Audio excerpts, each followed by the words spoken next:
dernier roman, La Gelée Royale,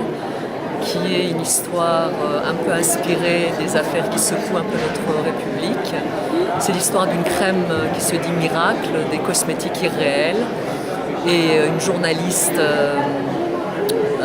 essaye de savoir la marque de fabrication, comment cette crème a été fabriquée, parce que la famille à l'encours des cosmétiques irréels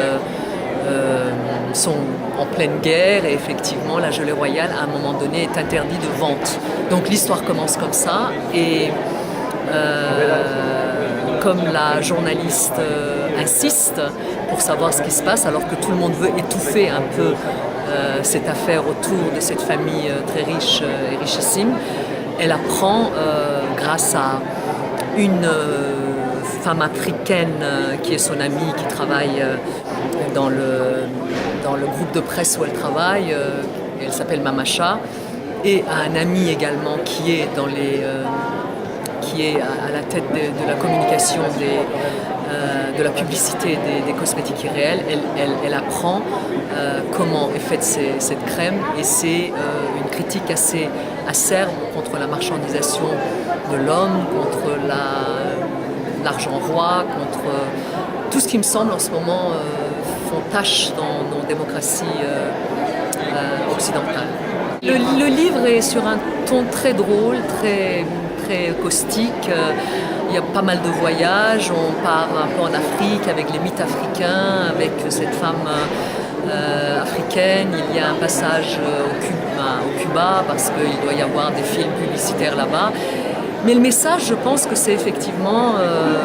pourquoi les hommes politiques et les grands de ce monde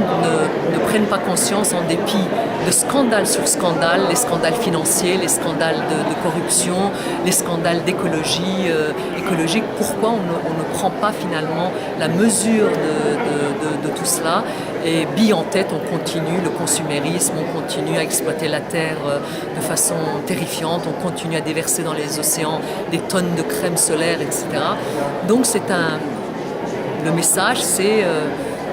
soyons un peu conscients où on va et qu'est-ce qu'on fait. Et justement, la sagesse, par exemple, de cette femme africaine, c'est de dire que l'homme occidental court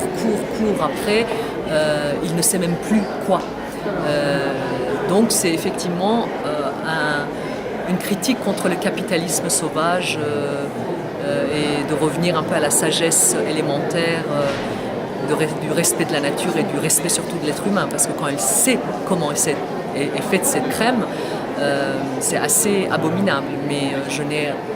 rien vraiment inventé, étant donné que quand vous faites un peu de recherche, vous apprenez par exemple le nombre d'animaux sacrifiés, ou même il y a eu un scandale il y a un an en Amérique latine, où il y a des êtres humains qui ont été assassinés pour la graisse humaine, et cette graisse humaine, on sait qu'il y a eu un trafic vers les laboratoires cosmétiques en Europe.